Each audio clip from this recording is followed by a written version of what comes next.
This is a great comment. I also want to include in this comment the comment that you left in my message box, but we'll get into that in a second. So in the last video, I left it open for the viewer to tell me how they view elevated spirits, how they view the law of progression, if they incorporate that in their system, and what that looks like for them, how they organize their spirits. But in this video, I think I'm going to speak a little bit about what is an elevated spirit, just in general. So according to Kardec Spiritism, this idea of an elevated spirit has everything to do with the purity of a spirit. And so when we categorize our spirits, we categorize them based on purity, all the way from pure, elevated spirit to impure, sort of like demonic, evil energies. And it is a spectrum. There's a whole spectrum of quote unquote purity, right? And that spectrum that is referred to is an ever continuous progression, which is where the law of progression comes in. It's an ever continuous progression towards purity. Now, when we talk about spirits who are pure and elevated, we are talking about spirits who have high intellectual maturity, high emotional maturity, and high moral integrity, spiritual integrity. These are, at least according to this particular codices, this particular doctrine, these are the three qualifications for an elevated pure spirit, and all of the spirits that are on this spectrum are working towards these three purifications, these three perfections, if you will. Now, with regards to this spectrum of spirits and all these spirits being at different levels of purity within their growth, within their path of progression, there comes us, the espiritistas, who are interacting with these energies and collaborating with these energies for the purpose of our progression, or at least hopefully. But these collaborations, these interactions, and these relationships are limited. They are limited by what our commenter mentions here. You attract what you vibe what you attract. So what does that mean in like the actual day-to-day interaction with these energies? Okay, think about it this way. It has everything to do with perception. It has everything to do with your ability to interact with these energies. So let's just for a second use an example of, a world-renowned physicist, okay? And this world-renowned physicist is what we would consider an elevated spirit. We're just going to use as an example. Let's pretend this is an elevated spirit. Now, this human who wants to work with elevated spirits for the purpose of physics tries to reach out, okay? And this elevated spirit sees this human and says, okay, let's interact. And when this spirit tries to communicate their very complicated physics language, the human is unable to understand because they don't have education in physics. They don't understand what is being communicated to them. They literally cannot perceive what is being communicated to them.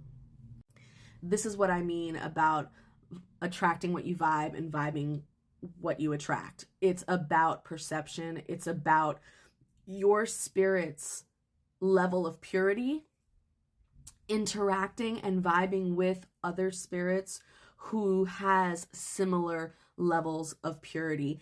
Although it may be comprised of different elements, that vibration is still going to be the same.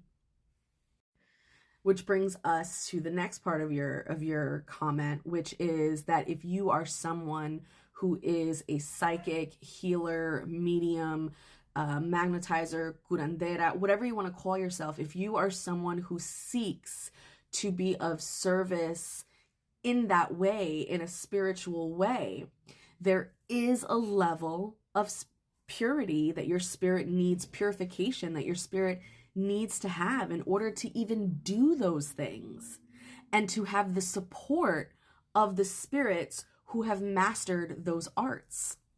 So if you're over here cursing and hexing and being petty and doing this for no good reason, and then in the same breath claiming to be working with elevated spirits to heal and do this, there's something not quite right with that equation, at least according to this, understanding, according to this framework, right? Because again, espiritismo is different for everyone.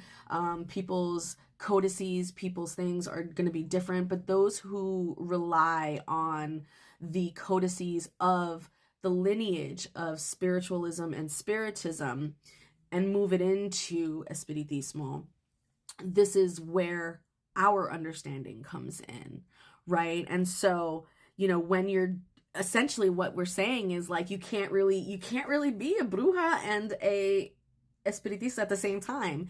You know what I mean? Like, there is a certain level of surrendering the bullcrap, the pettiness to the spirits. You just have to surrender it. You cannot engage in it. Now, there are such things as espiritistas who engage in justice work, just like there are witches and brujas who engage in justice work. Because according to our lineage, there are things in the material world that elevated spirits cannot do because they do not want, or it's not that they want, they cannot materialize themselves in that way. They would have to weigh down their purity of spirit in order to materialize in the physical world. So instead, they have their witches, brujas, and espiritistas do the work of divine order and justice on their behalf. Or they utilize other lower vibrational spirits to do the work on their behalf in exchange for light and elevation. Lastly, in the private message, you had sent me a message regarding gausas and regarding spirits who don't want to elevate, have no desire to elevate. So let's actually talk about that for a second. So as I had mentioned before, elevation is based on these 3 levels to engage in purification and purity, which are intellectual, emotional, and moral/spiritual. If you are on the lower end of the spectrum regarding your intellectual, moral, and emotional purity and elevation, it is almost like, I want you to think of it like consent, sexual consent. Now, working in the mental health field, right, we know that in addition to consent regarding age, right, if you're below a certain age, you just don't have consent. But in addition to that, when you're working in the mental health field, there's also a certain level of mental and emotional IQ that you need to have also in order to give consent. Otherwise, it's kind of like talking to a child. And so there is a level of what we would call non-consent if someone has no full understanding of what it is that they are being asked, okay? And it's the same thing when it comes to spirits. When you're dealing with spirits on these lower ends of the spectrum, of course they don't want to elevate. Of course they are refusing to move in the path of progression. Of course they want nothing to do with elevation and they just want to wreak havoc. Of course they are considered gausas because they literally do not have the intellectual progression, the emotional maturity, nor the moral integrity to even make an informed choice on their own spiritual autonomy and salvation. And so as spiritists, as espiritistas, it is our job to elevate them anyway.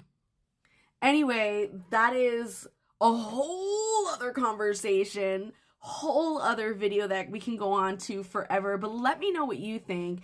Let me know how you feel about it. Let me know what you think about gausas and spirits of the lower vibration and how to interact with them.